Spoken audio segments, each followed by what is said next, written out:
Congress party తెలంగాణలో ఒక్క MP seat గెలిచే అవకాశం ఉందన్నారు BRS working president KTR.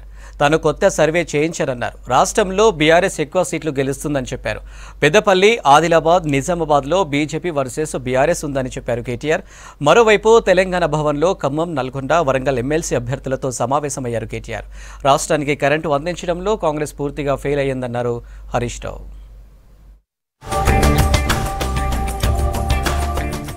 KCR ఇచ్చిన 30,000 ఉద్యోగాలను తామే ఇచ్చామని కాంగ్రెస్ ప్రభుత్వం చెప్పుకుంటుందన్నారు మాజీ మంత్రి కేటీఆర్. ఇప్పటి వరకు మెగా డిఎస్సీ లేదు, జాబ్ క్యాలెండర్ లేదని విమర్శించారు. కాంగ్రెస్ పార్టీ మోసపూరిత హామీలను నమ్మి ప్రజలు అధికారం ఇచ్చారన్నారు. ఆ తప్పు ఎమ్మెల్సీ ఎన్నికల్లో పునరావృతం కావద్దన్నారు.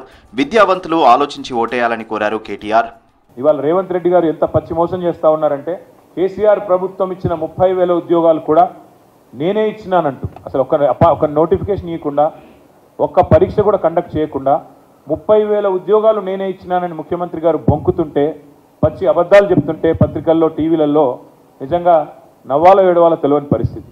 అందుకే మరి 2 లక్షల ఉద్యోగాలు భర్తీ కావాలి అంటే ప్రశ్నించే గొంతు ఉండాలి, ప్రశ్నించే పార్టీ ఉండాలి.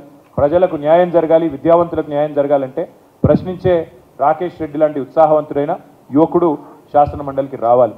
గ్రాడ్యుయేషన్ ఎమ్మెల్సీ ఎన్నికలపై బీఆర్ఎస్ వర్కింగ్ ప్రెసిడెంట్ కేటీఆర్ దృష్టి పెట్టారు. హైదరాబాద్, తెలంగాణ భవన్లో ఖమ్మం, నల్గొండ, వరంగల్ ఎమ్మెల్సీ అభ్యర్థులతో సమావేశమయ్యారు. ఈ ఎన్నికల్లో రాకేష్ రెడ్డి అభ్యర్థిత్వాన్ని వరంగల్ జిల్లాకు చెందిన నేతలు వ్యతిరేకించినట్లు తెలుస్తోంది. ఇటు ఎమ్మెల్యే పల్లా రాజేశ్వర్ రెడ్డికి, దాస్యం వినయ్ భాస్కర్ కి గత కొంతకాలంగా విభేదాలు కొనసాగుతున్నాయి.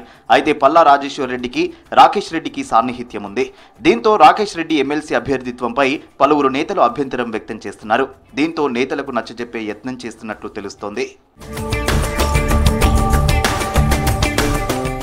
సీఎం రేవంత్ రెడ్డిపై ఫైర్ అయ్యారు మాజీ మంత్రి హరీష్ రావు. కరెంటు కోతల విషయంలో రేవంత్ తన ప్రభుత్వ వైఫల్యాలను అంగీకరించకుండా ప్రతిపక్షాలు, విద్యుత్ ఉద్యోగుల మీద అభాండాలు మోపుతున్నారని మండిపడ్డారు.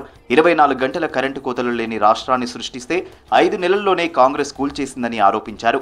గృహ, వ్యవసాయ, పారిశ్రామిక అవసరాలకు సరిపోయే విద్యుత్ను సరఫరా చేయడంలో సర్కార్ పూర్తిగా ఫెయిల్ అయిందంటూ ట్వీట్ చేశారు హరీష్.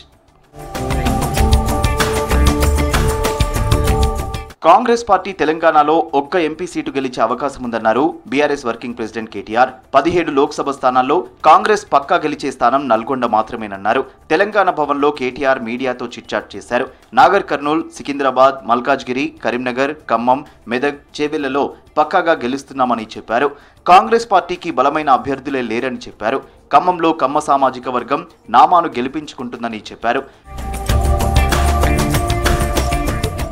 కేసీఆర్ రంగంలోకి దిగిన తర్వాత బీఆర్ఎస్ గ్రాఫ్ పెరిగిందన్నారు కేటీఆర్. కాంగ్రెస్, బీజేపీకి భయం పట్టుకుందన్నారు. సునీతా మహేందర్ రెడ్డి, వెలిచాల రాజేశ్వరరావు ఎవరని ప్రశ్నించారు. కరీంనగర్లో బండి సంజయ్ని గెలిపించాలని అడ్రస్ లేని వ్యక్తికి కాంగ్రెస్ టికెట్ ఇచ్చిందని ఆరోపించారు. ఆర్ఎస్ ప్రవీణ్ కుమార్ కు మిగతా 2 అభ్యర్థులు సరితూగలేదన్నారు. సిరిసిల్లలో ఓటర్లకు ₹1 కూడా పంచకుండా వరుసగా 5 సార్లు ఎమ్మెల్యేగా గెలిచానన్నారు కేటీఆర్. కావాలంటే సిరిసిల్లలో ఓటర్లను మైకులు పెట్టి అడగాలని సవాల్ చేశారు. ఏపీలో జగన్ గెలుస్తున్నట్లు సమాచారం ఉందన్నారు కేటీఆర్.